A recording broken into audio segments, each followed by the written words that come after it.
The Life and Adventures of Santa Claus is a stop-motion animated Christmas television special. It is based on the book by L. Frank Baum, known for creating The Wizard of Oz. The special follows a council of immortal beings, led by the Great Ack, who needs to convince the council to grant Santa Claus immortality.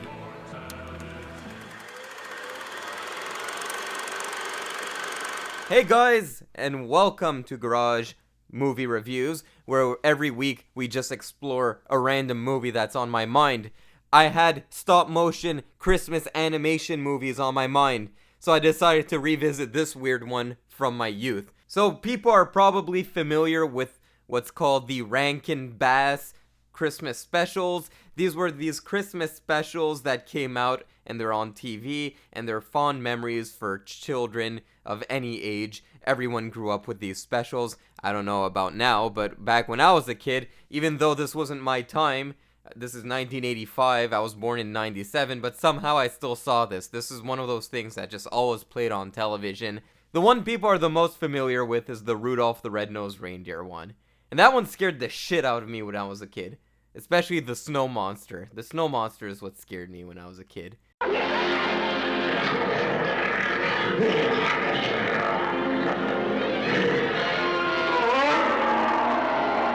They also made the Frosty the Snowman animated film. And this one, I didn't remember it, and I went to watch it. And as soon as I started watching it, I was like, okay, I remember it now. So I have seen this one before. It was just really far back in my memory. Basically, it's Santa Claus, but epic as balls. This feels like a epic Lord of the Rings, Dark Crystal kind of fantasy mixed with the Santa Claus mythology. It definitely does feel epic, or at least it strives to be epic. And the fact that it strives to be so epic despite being a 1-hour TV special with the budget of a shoe and very limited stop-motion animation, the fact that it still tries to be epic is what kind of makes this movie appealing.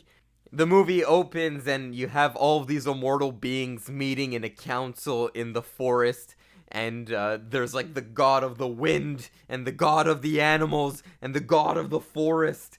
And I'm like, okay, but how does this relate to Santa Claus? And then the movie begins. I'm like, oh yeah, that's how it relates to Santa Claus. Master of the Sound Imps.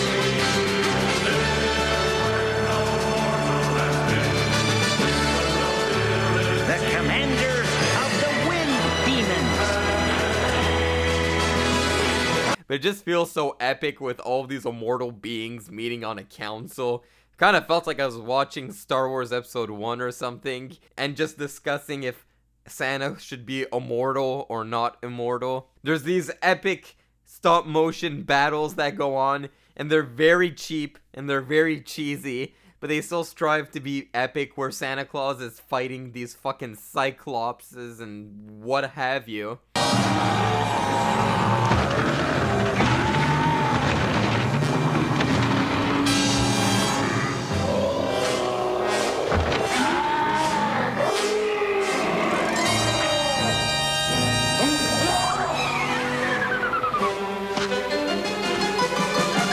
There's even a part in this where Santa is traveling across the world, a kid Santa Claus, traveling all around the world.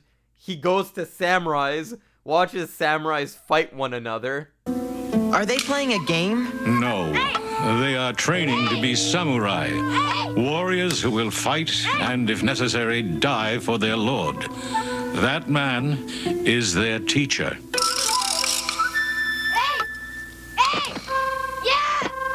Then he watches medieval knights fight one another. And guys, get this. I'm an Arab, in case you guys didn't know. Yes, Arabs can be white. But my family is Syrian, and I'm glad to know that Arabs influenced Santa Claus. That's right, Santa Claus got his inspiration to be nice by watching Arabs. They depend on the generosity of others. I would like to help them, Great Ack. There must be something I can do.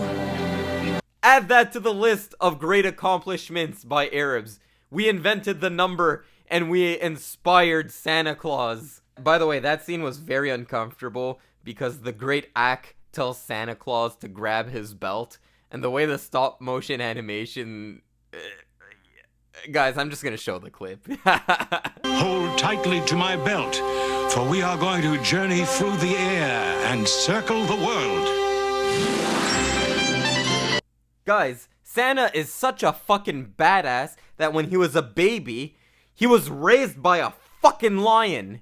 And Santa Claus drinks the milk from the lion. The first cracking of doom. A child of man, a baby. The lioness Shiegra guards the babe. I must wait and be silent. That's some fucking gangsta shit. That's some Chuck Norris kind of mythology. That's some fucking Romulus and Remus shit. For those of you who know Rome history. Yeah. So yeah, they try really hard to make Santa Claus epic. Trying to make him for a new generation. Trying to make him fucking He-Man or something. And does it really succeed at that? Well, I never really thought Santa Claus was epic. So not really. Perhaps in the original book, he feels a lot more epic. But watching this, I just liked it for its charm, to be honest. This is not the best thing out there.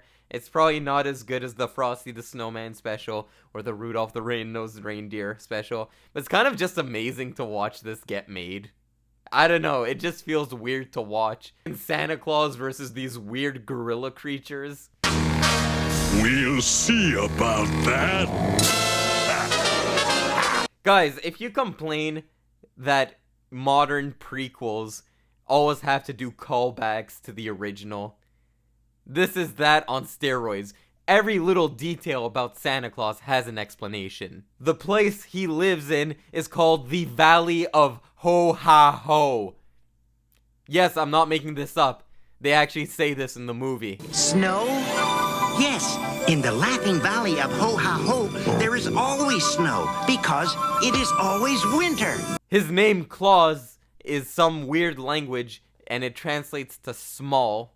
It gets really dark at some point, where apparently the origin of decorating Christmas trees is a reminder of Santa Claus's mortality. This is before he becomes immortal, of course. And all mortal life fades.